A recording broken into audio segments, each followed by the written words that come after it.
नमस्कार, जय हिंद। मैं आपके साथ में आपका दोस्त प्रजापति आरबी सिंह। बाबा साहब भीमराव अंबेडकर का जब तक नाम रहेगा, जब तक ये सूरज चांद रहेगा, दलितों और शोषितों के एक ऐसे मसीहा जिन्होंने न केवल उन्हें न्याय दिलाया बल्कि अन्याय के खिलाफ लड़ना भी सिखाया। मुख्य धारा से जोड़ने के लिए उन्होंने भरपूर प्रयत्न किए। यह बात दूसरी है, दलितों की समझ में उस समय आया जब बाबा साहब भीमराव अंबेडकर आज दुनिया में नहीं है। बाबा साहब भीमराव ने पढ़ने में बड़ी महारत थी। रात भर जाग करके वे किताबें पढ़ते थे और वे पूरी तरह से उन किताबों में खो जाते थे। दिलचस्प बात यह है, भारत की दो महान शख्सियतों बाबा साहब भीमराव अंबेडकर और महात्मा गांधी के बीच कभी बनी ही नहीं। इन दोनों के बीच में कई मुलाकातें हुई, कई बार ये आपस में मिले, लेकिन अपने मतभेदों को बांट नहीं पाए। बाबा साहब भीमराव अंबेडकर की इस कहानी में मैं आपके साथ में आपका दोस्त प्रजापति आरबी सिंह। आजादी के 2 दशकों से पहले अंबेडकर और उनके अनुयायियों ने खुद स्वतंत्रता के आंदोलन से उन्होंने अलग कर लिया था। वो अछूतों के प्रति गांधी के अनुराग और उनकी तरफ बोलने के उनके दावों को जोड़ तोड़ की रणनीति मानते थे। जब 14 अगस्त 1931 को गांधी से उनकी मुलाकात हुई तो गांधी ने उनसे कहा कि मैं अछूतों की समस्याओं के बारे में सोच रहा हूं। जब आप पैदा भी नहीं हुए होंगे, मुझे ताज्जुब है, उसके बाद से आप मुझे उनका हितैषी नहीं मानते। 14 अगस्त 1931 को जब महात्मा गांधी से बाबा साहब भीमराव अंबेडकर की मुलाकात हुई तो बाबा साहब भीमराव अंबेडकर को महात्मा गांधी ने यह कहा था कि जब आप पैदा भी नहीं हुए थे तब से मैं दलितों और अछूतों की लड़ाई लड़ रहा हूं और मैं उनसे न्याय दिलाने के बारे में सोच रहा हूं, और उसके बावजूद भी आप मुझे हितैषी नहीं मानते। धनंजय कीर अंबेडकर की जीवनी में doctor Ambedkar and life mission में लिखते हैं कि अंबेडकर ने गांधी से कहा, अगर आप अछूतों की खैर ख्वाह होते, अगर आप अछूतों के बारे में सोचते तो आप अपने कांग्रेस के सदस्य होने के लिए खादी पहनने के बजाय स्पृश्यता और निवारण की पहली शर्त आपने बनाई होती। आप दलितों के खैर ख्वाह है ही नहीं, आप तो जोड़ तोड़ की राजनीति कर रहे हैं। किसी भी व्यक्ति को आपने अपने घर में कम से कम एक अछूत व्यक्ति या महिला को नौकरी नहीं दी, और उसने एक अछूत व्यक्ति के पालन पोषण का आपने बीड़ा नहीं उठाया। उसने कम से कम सप्ताह में एक बार अछूत व्यक्ति के हाथ का आपने कभी खाना नहीं खाया, और न ही उसे कांग्रेस का सदस्य बनाने की अनुमति दी थी। आपने कभी भी किसी जिला कांग्रेस पार्टी के अध्यक्ष को पार्टी से निष्कासित नहीं किया जो मंदिरों में अछूतों के प्रवेश का विरोध करते हुए आया हो। 26 जनवरी 1955 को जब बीबीसी ने अंबेडकर के गांधी के बारे में राय जाननी चाहिए तो उन्होंने साफ साफ शब्दों में कहा कि मुझे इस बात पर काफी हैरानी होती है कि पश्चिमी के देश गांधी की में इतनी दिलचस्पी लेते क्यों हैं। उन्होंने कहा जहां तक भारत की बात है वो देश का इतिहास का एक हिस्सा भर है और इस युग का निर्माण करने वाले कोई व्यक्ति नहीं है महात्मा गांधी। गांधी की यादें इस देश के लोगों के जहन से अब जा चुकी है। यह बाबा साहब भीमराव अंबेडकर ने बीबीसी को एक इंटरव्यू में दिया था, तब कहा था, बचपन से ही अपनी जाति के कारण अंबेडकर के लोगों के साथ में भेदभाव का शिकार होना पड़ा था। 1901 में जब वह अपने पिता से मिलने के लिए सतारा से कोरेगांव गए तो स्टेशन से बैलगाड़ी वाले ने उन्हें ले जाने से इनकार कर दिया। दुगने पैसे लेने पर इस बात पर राजी हुए कि 9 साल के अंबेडकर और उनके भाई गाड़ी चलाएंगे और वो पैदल साथ चलेगा। 1945 में वायसराय के काउंसिलिंग लेबर सदस्य के रूप में भीमराव अंबेडकर उड़ीसा, जो आज का ओडिशा है, के पुरी में जगन्नाथ मंदिर में गए तो उन्हें मंदिर में प्रवेश नहीं करने दिया। जब साल में वे कलकत्ता, जो आज का कोलकाता है, के मेहमान के तौर पर एक शख्स के यहां गए तो उन्हें नौकरों ने यह कहते हुए खाना परोसने से इनकार कर दिया कि वो महार जाति से है। शायद यही कारण थे कि जिनकी वजह से अंबेडकर ने अपनी जीवनी के दिनों में जाति व्यवस्था की वकालत और उनकी मनुस्मृति को जलाया था। अंबेडकर क्यों नहीं कहते थे महात्मा गांधी को महात्मा और हिंदू राष्ट्र को भारी खतरा क्यों मानते थे अंबेडकर? यह सवाल एक बड़ा सवाल है। आपको बता दें, भारत में सबसे पढ़े लिखे व्यक्ति थे बाबा साहब भीमराव अंबेडकर। उस समय भारत में इतना पढ़े हुए कोई भी व्यक्ति नहीं था, न नेहरू थे और न ही महात्मा गांधी। अंबेडकर अपने जमाने के संभवतः सबसे पढ़े लिखे व्यक्ति थे। उन्होंने मुंबई की मशहूर एल्फिस्टन कॉलेज से बीए की डिग्री ली और उसके बाद में कोलंबिया विश्वविद्यालय और लंदन स्कूल ऑफ इकोनॉमिक्स में उन्होंने पीएचडी की डिग्री धारण की थी। शुरू में से ही वो पढ़ने, बागवानी करने और कुत्ते पालने के शौकीन थे।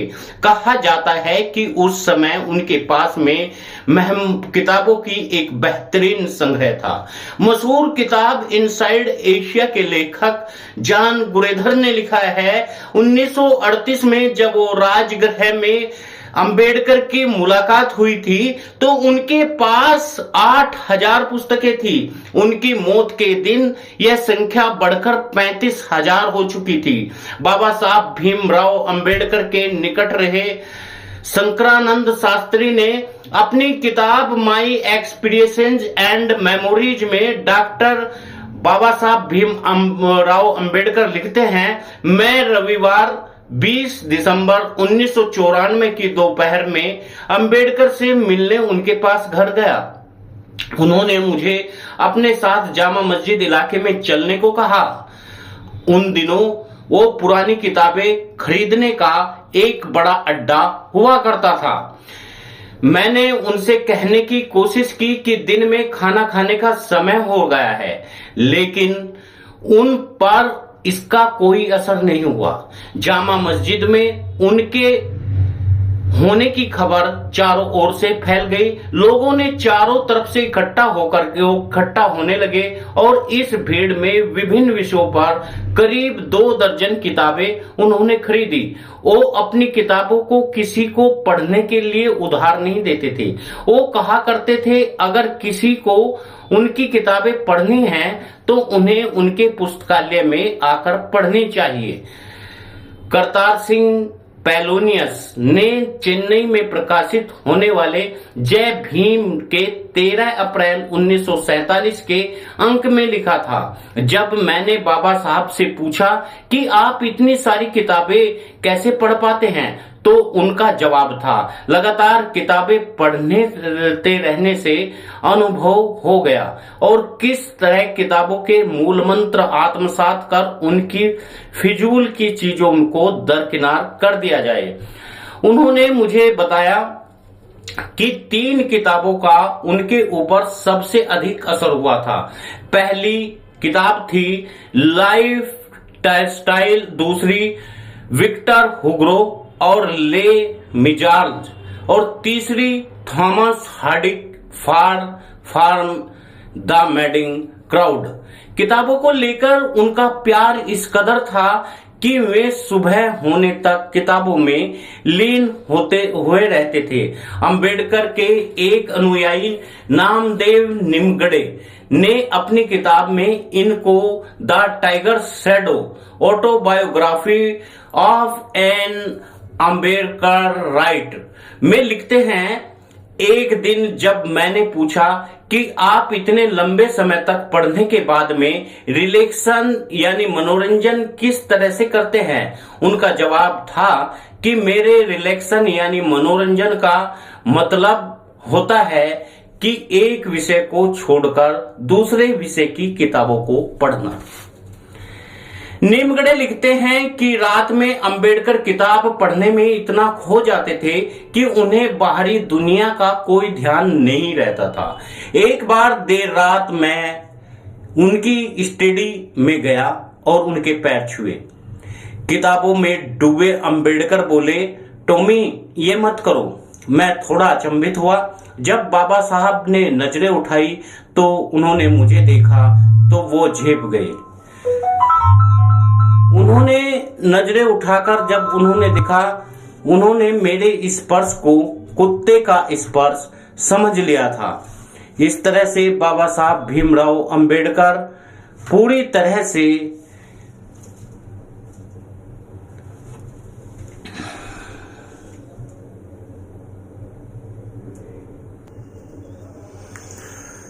बाबा साहब भीमराव अंबेडकर को लाइब्रेरियन के रूप में काम करने वाली देवी दयाल ने अपने लेख daily routine of doctor Ambedkar में लिखा। अंबेडकर अपने सायन कक्ष में अपनी समाधि समझते थे। बाबा साहब अपने बिस्तर पर अखबार पढ़ना पसंद करते थे। 1-2 अखबारों को पढ़ने के बाद में वो बाकी अखबारों को अपने साथ टॉयलेट में ले जाते थे और वह अखबार और किताबों को टॉयलेट में छोड़ देते थे। मैं उनको वहां से उठा करके तय जगह पर रख देता था। अंबेडकर की जीवनी में लिखने वाले धनंजय कीड़ लिखते हैं, अंबेडकर पूरी रात पढ़ने के बाद में भोर के वक्त सोने के लिए जाते थे। सिर्फ 2 घंटे सोने के बाद में वो थोड़ी कसरत करते थे। उसके बाद वो नहाने के बाद में नाश्ता किया करते थे। अखबार पढ़ने के बाद वो अपनी कार से कोर्ट जाते थे और इस दौरान वो उन किताबों को पलट रहे होते थे जो उस दिन उनके पास डाक से आई होती थी। कोर्ट समाप्त होने के बाद में किताब की दुकानों का चक्कर लगाया करते थे और शाम को घर लौटते थे तो उनके हाथ में एक नई किताबों का बंडल हुआ करता था।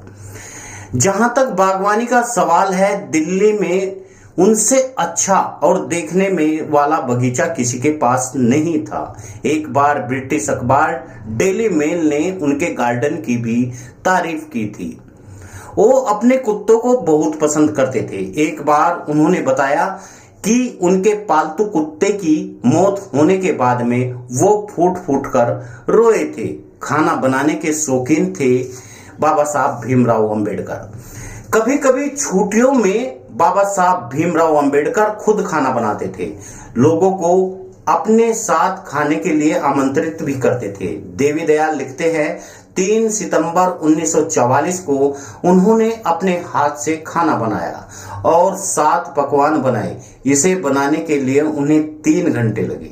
उन्होंने खाने को पर दक्षिणी भारत की अनुसूचित जाति की फेडरेशन के प्रमुख मीन बल शिवराज को बुलाया। वो यह देखकर दंग रह गई कि भारत के एग्जीक्यूटिव काउंसिल के लेबर सदस्य ने उनके लिए अपने हाथों से खाना बनाया है। बाबा साहब को मूली और सरसों का साग पकाने का बहुत शौक था। उनके साथ में सोहनलाल शास्त्री अपनी किताब बाबा साहब के संपर्क में 25 वर्ष में लिखते हैं, हम दोनों साग खूब सारे तेल में पकाया करते थे, क्योंकि उन्हें पंजाबी स्टाइल में साग बनाना पसंद था और राज्य महाराष्ट्र पर भी उन्हें गर्व था। कांग्रेस के नेताओं में लोकमान्य तिलक वो सबसे अधिक उन्हें मानते थे। उनका कहना था कि तिलक की जितनी भी तारीफ की जाए किसी कांग्रेस नेता ने नहीं झेली। तिलक को 6 फीट चौड़ी और 8 फीट लंबी कोठरी में रखा जाता था। वो जमीन पर सोया करते थे, जबकि जवाहरलाल नेहरू, सरदार पटेल, महात्मा गांधी ने एक क्लास से नीचे कोई भी सुविधा स्वीकार नहीं की। अपने समकक्ष लोगों में गोविंद बल्लभ पंत के लिए उनके मन में बहुत इज्जत थी। उनकी नजर में पंत महाराष्ट्र के मूल निवासी थे और उनके पूर्वज 1987 में नाना साहब के विद्रोह के दौरान में भारत में आकर बस गए थे। डॉक्टर भीमराव अंबेडकर की यह जीवनी, यह कहानी, उनकी कुछ ऐसी बातें लोगों के मन में छोड़ती है जो बाबा साहब का सम्मान बढ़ा देती है। 1948 में महात्मा गांधी को श्रीलंका के स्वतंत्र दिवस पर हो रहे समारोह में वहां के उच्च आयोग ने आमंत्रित किया था। इस समारोह में लॉर्ड माउंटबेटन और पंडित जवाहरलाल नेहरू भी मौजूद थे। एनसी रट्टू अपनी किताब reminiscence and remembrance of doctor B R. Ambedkar में लिखते हैं, जब मैंने बाबा साहब अम्बेडकर से पूछा कि आप इस समारोह में क्यों नहीं जा रहे हैं, उनका जवाब था, मैं वहां अपना बहुमूल्य समय बर्बाद नहीं करना चाहता। दूसरे, मुझे शराब पीने का शौक नहीं है जो इस पार्टी में सर्व की जाती है। अंबेडकर न तो नशे की किसी चीज का उन्हें शौक था और न ही वे धूम्रपान करते थे। एक बार जब उन्हें खांसी हो रही थी तो मैंने उन्हें पान खाने का सुझाव दिया। उन्होंने मेरे अनुरोध पर पान खाया, लेकिन अगले ही पल यह कहते हुए थूक दिया कि यह बहुत कड़वा है। वो साधारण खाना खाते थे, जिसे बाजरे की रोटी, थोड़ा चावल, दही और मछली के 3 टुकड़े हुआ करते थे। घर के बाहर काम में अंबेडकर की मदद करने वाले सुदामा नाम के एक व्यक्ति को उन्होंने रख लिया। एक दिन सुदामा जब देर रात फिल्म देखकर लौटे तो उन्होंने सोचा कि वे घर के अंदर घुसने से बाबा साहब के काम में विघ्न पड़ेगा। उन्हें पता था कि बाबा साहब किताब पढ़ने में तल्लीन होंगे और दरवाजे के बाहर वह जमीन पर ही सो गए।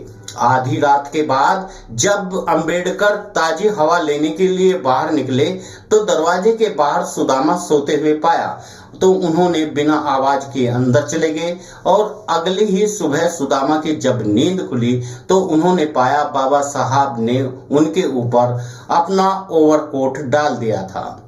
31 मार्च 1950 को मशहूर उद्योगपति घनश्याम दास बिड़ला बड़े भाई जुगल किशोर बिड़ला अंबेडकर से मिलने के लिए उनके निवास स्थान पर आए।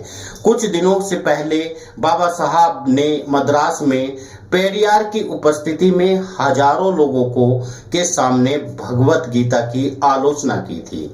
बाबा साहब के सहयोगी रहे शंकरानंद शास्त्री नई experiences and memories of doctor Baba Saheb Ambedkar में लिखते हैं, बिड़ला ने उनसे सवाल किया, आपने गीता की आलोचना क्यों की, जो हिंदुओं की जानी मानी धार्मिक किताब है। उनको इसकी आलोचना के बजाय हिंदू धर्म को मजबूत करना चाहिए। जहां तक छुआछूत की बात है, वो इसके लिए 10 लाख रुपए देने को तैयार है। इसका जवाब देते हुए अंबेडकर ने कहा, मैं आपकी किसी को बेचने के लिए पैदा नहीं हुआ हूं। मैंने गीता की इसलिए आलोचना की थी कि इससे समाज को बांटने में की शिक्षा दी गई है। बाबा साहब अक्सर नीला सूट पहनते थे, लेकिन कुछ खास मौकों पर वो अचकन चूड़ीदार पजामा और काले जूते पहनते थे। लेकिन जब वह वायसराय से मिलने के लिए गए, वो हमेशा भारतीय कपड़े ही पहनकर गए। घर में वो साधारण कपड़े पहना करते थे। गर्मी में 4 हाथ की लुंगी कमर पर लपेट करके वो घुटनों तक कुर्ता पहनते थे और विदेश में रहने के दौरान वो नाश्ते में 2 टोस्ट और अंडे और चाय लिया करते थे। देवी दयाल लिखते हैं कि वो नाश्ता करते थे तो बाईं तरफ उनके अखबार खुले रहते थे और उनके हाथ में एक नीली पेंसिल रहती थी, जिससे वह अखबारों की मुख्य खबरों पर निशान लगाया करते थे। बाबा साहब मौज मस्ती के लिए कभी बाहर नहीं जाते थे। उनके सहयोगी रहे देवी दयाल लिखते हैं, हालांकि वो जिमखाना क्लब के सदस्य थे, लेकिन शायद वो वहां गए हों।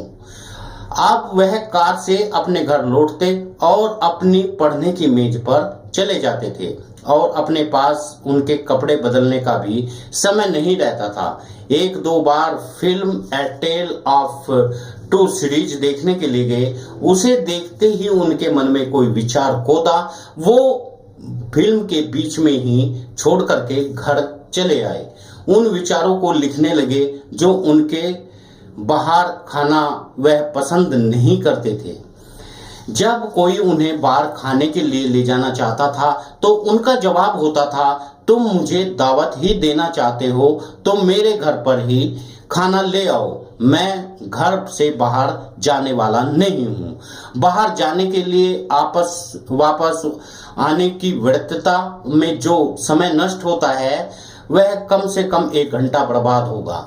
उस समय का इस्तेमाल मैं बेहतर काम के लिए करना चाहूँगा।